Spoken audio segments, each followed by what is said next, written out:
우리가 심령이 메마를 때가 있죠. 예배에 집중이 잘 안 되고 또 찬양을 불러도 감동도 없고 또 말씀도 귀에 잘 안 들리고 그때 우리가 우리 자신을 좀 진단해 볼 필요가 있는데요.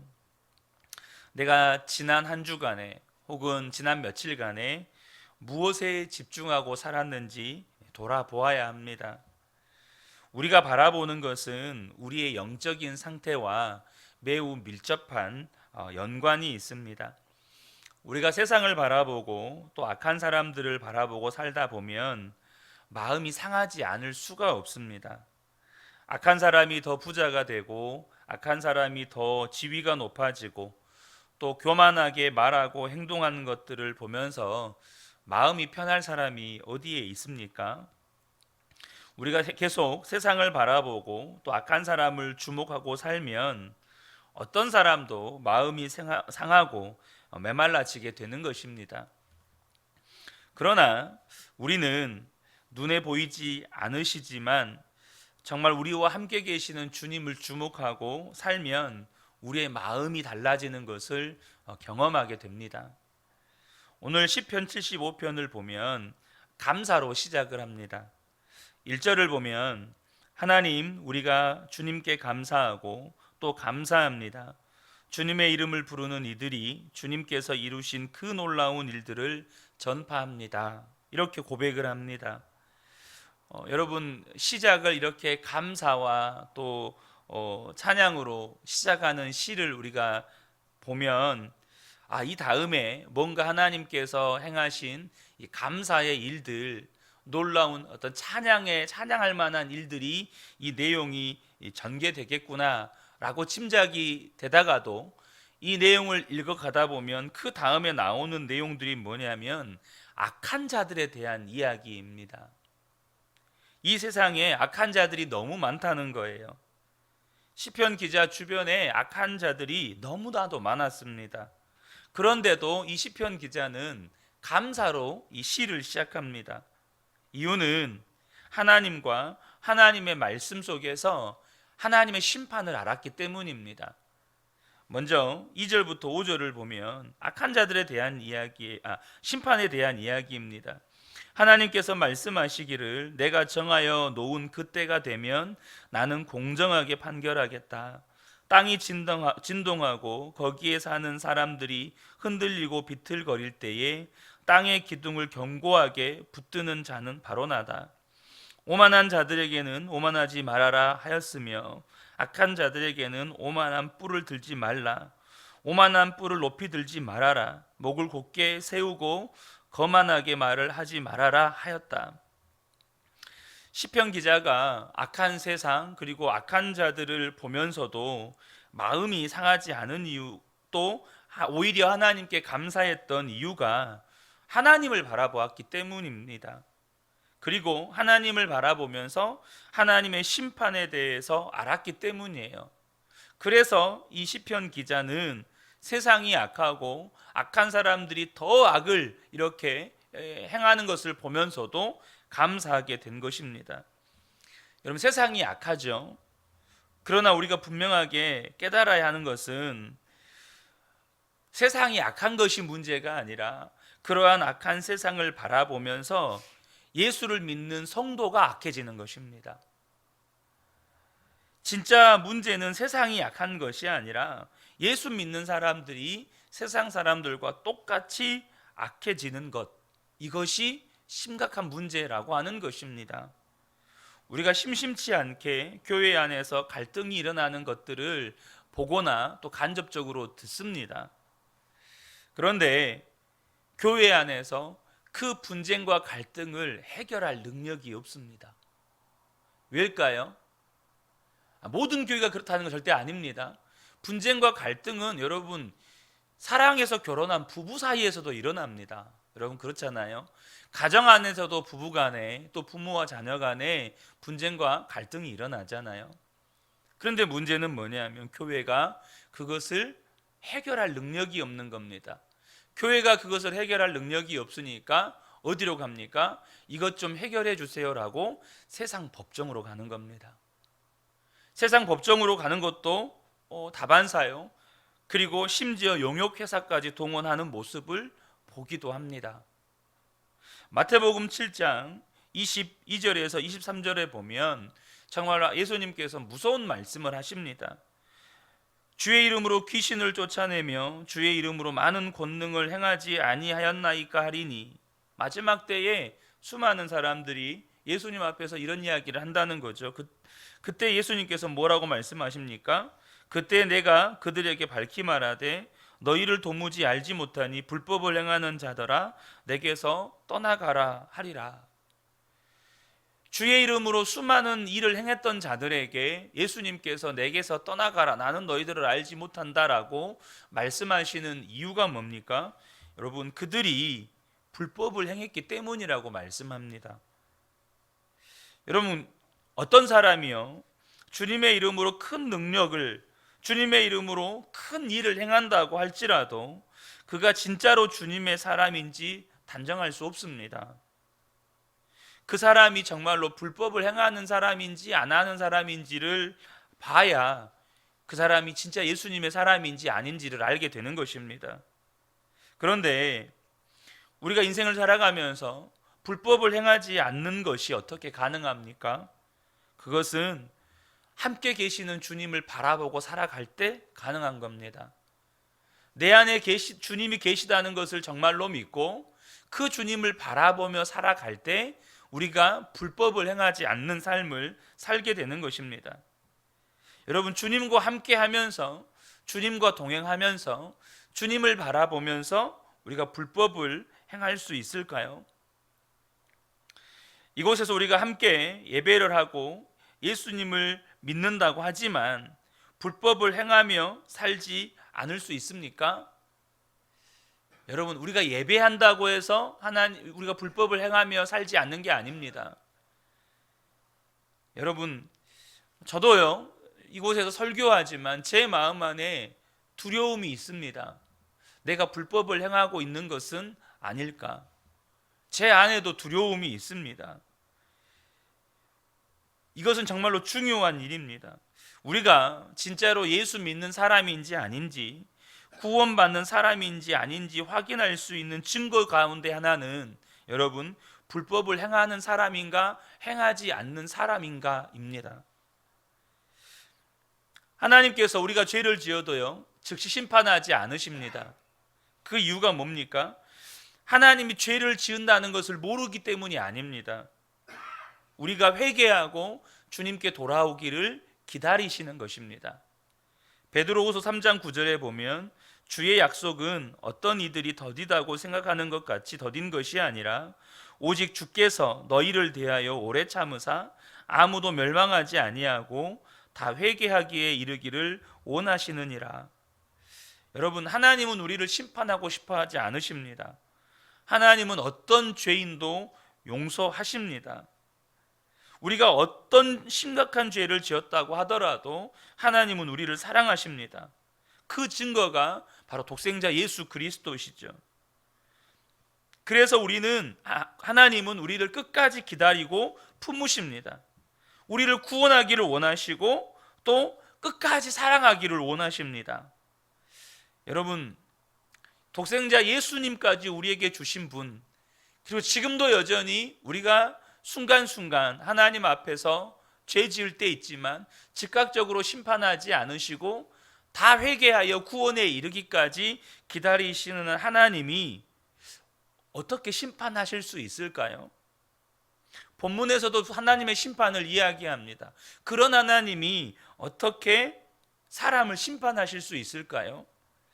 유일한 하나님이 사람을 심판할 가능성은 회개할 가능성이 없어진 사람에게 그렇게 하시는 것입니다.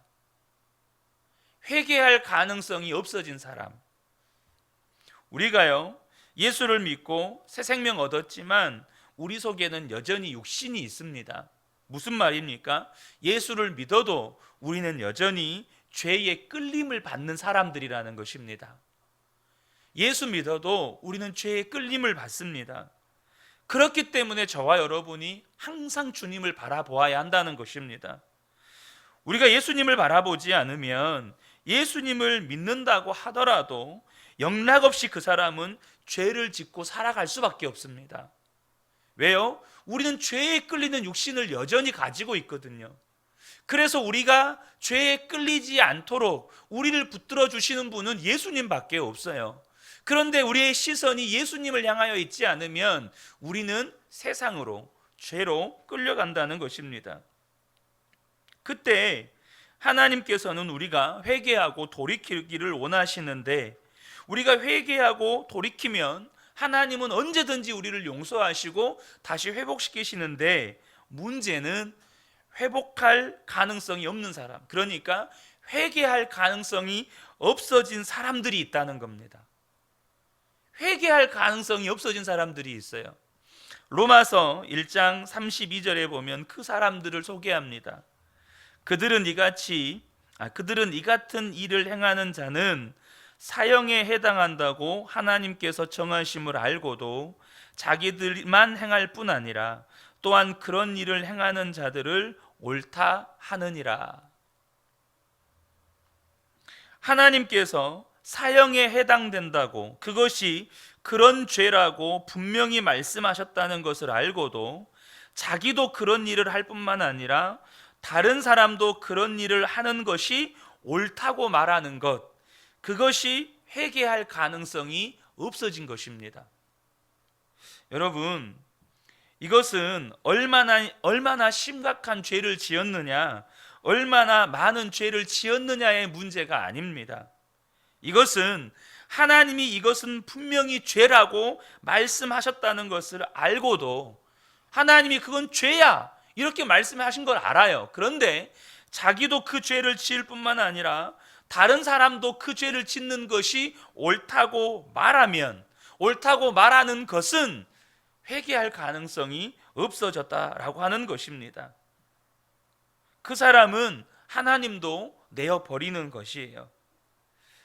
그런데요, 우리가 이 시대를 보면 지금 그렇게 세상이 가고 있습니다. 이 시대가 그렇게 가고 있어요. 오늘 이 본문에 우리가 방금 읽었던 이 로마서 1장 32절에 회개할 가능성이 없어진 사람에 대해서 그 직접적으로 말씀하시는 건 뭐냐면 동성애에 대한 말씀입니다. 동성애를 지적하시는 말씀이에요. 로마서 1장 26절 27절을 보면, 이 때문에 하나님께서 그들을 부끄러운 욕심에 내버려 두셨으니 곧 그들의 여자들도 순리대로 쓸 것을 바꾸어 영리로 쓰며 그와 같이 남자들도 순리대로 여자 쓰기를 버리고 서로 향하여 음욕이 부릴 듯하며 남자와 남자가 더불어 부끄러운 일을 행하며 그들의 그릇 때문에 상당한 보응을 그들 자신이 받았느니라. 여러분 아신가요? 동성애자들 가운데 실제적으로 정신적인 질환부터 시작해서 여러분 육체적인 질환을 여러분 훨씬 더 많이 가지고 있습니다. 면역 체계가 무너지는 어떤 현상들 때문이기도 한데요. 어쨌든 그것에 대한 보응도 받고 있어요. 그것에 대한 보응도 받고 있어요. 그런데 하나님께서 분명히 동성애는 죄라고 말씀하셨습니다. 동성애자는 어떻게든지 사랑하고 구원해야 하지만 그 행위는 죄인 것입니다. 그런데 이 시대가 어떻습니까? 동성애 행위를 말 그대로 제3의 사랑, 새로운 형태의 사랑이라고 규정하면서 그것을 권장합니다. 그것을 보호하는 어떤 법적인 조치들을 만들고 그것이 옳다고 말합니다. 동성애를 반대하는 분들은 대부분 기독교인들입니다. 여러분들도 보셨겠지만 많은 토론들이 일어납니다. 자, 동성애를 찬성하는 이 토론 대표자들, 그 사람들도 이 동성애를 반대하는 토론 대표자들의 대부분이 기독교인이라는 걸 압니다. 그리고 그들도 성경에서 동성애가 죄라고 했다는 것을 알까요, 모를까요? 알고 있습니다. 이 사람들이 성경적인 배경 지식을 가지고 동성애가 죄라고 여기는 그런 사고, 가치관을 가지고 있다는 것을 이 동성애 찬송 토론자들이 다 알고 있습니다. 그런데도 그들은 그게 죄가 아니라고 말하고, 그것을 인권이라고 말하고, 그것을 보호해야 한다고 말하고, 그 행위를 보장해 줘야 된다고 말합니다. 이것이 성경이 말하는, 하나님은 그것이 죄라고 말씀하셨음을 알고도 그렇게 하는 것이 옳다고 말하고, 또 다른 사람들에게 그것을 계속해서 부추깁니다. 그것이 회개할 가능성이 없어지는 행태입니다. 자, 그런데요, 우리가 이런 문제를 바라보고 있으면 마음이 상하죠. 동성애가 죄라고 말하면 심지어 이제는 그것이 죄가 되는 세상. 그런데 그것이 왜 두려운 일인지를 아셔야 합니다. 왜죠? 하나님께 회개하고 돌이킬 가능성이 없어지는 세상을 만들어가는 거예요. 그런데 우리가 동성애 문제와 관련해서 꼭 알아야 할 것이 있습니다. 뭐냐면 로마서 1장은 동성애만 말씀하시는 게 절대 아니라는 겁니다. 그 뒷부분을 읽어가시면 사도 바울이 또한 죄라고 말하는 21가지의 항목이 나옵니다. 사도 바울이 동성애와 똑같이 하나님이 사형이라고 규정한 반드시 죽으리라고 하는 죄가 21가지나 항목이 더 있습니다. 근데 그 항목에 어떤 것들이 있는지 여러분 아십니까? 제가 28절부터 31절을 읽어드리겠습니다.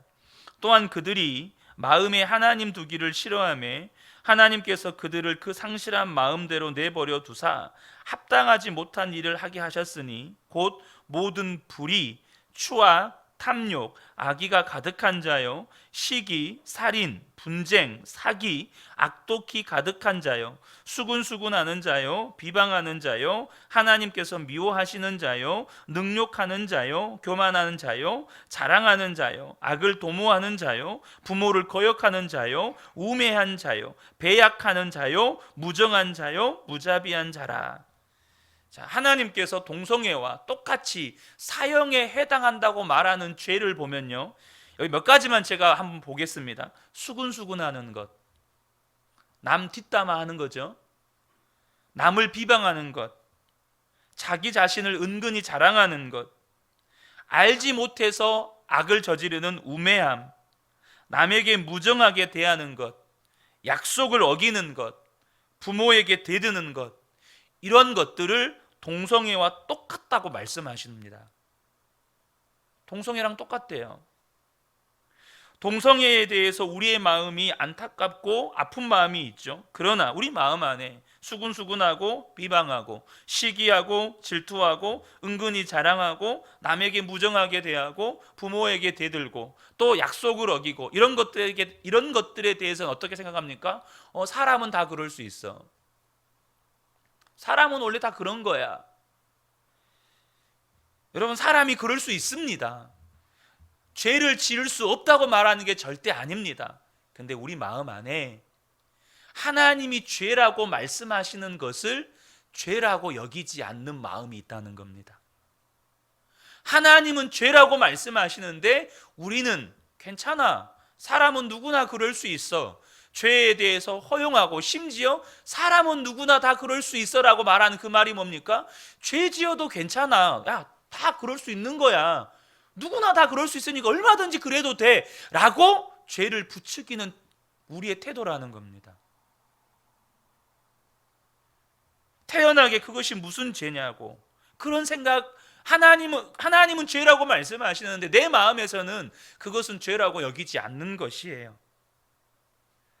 하나님 앞에 나와서 예배 드리면서도 오늘 아침 부모님께 대들었던 거, 부부끼리 서로 싸웠던 거, 혹은 내 마음 안에 남을 비방하는 마음이 있는 거, 시기하고 질투하는 마음이 있는 거, 약속을 어긴 거, 이런 거에 대해서 우리 안에는 죄라고 여기는 마음 없이 그냥 하나님 앞에 예배 드립니다.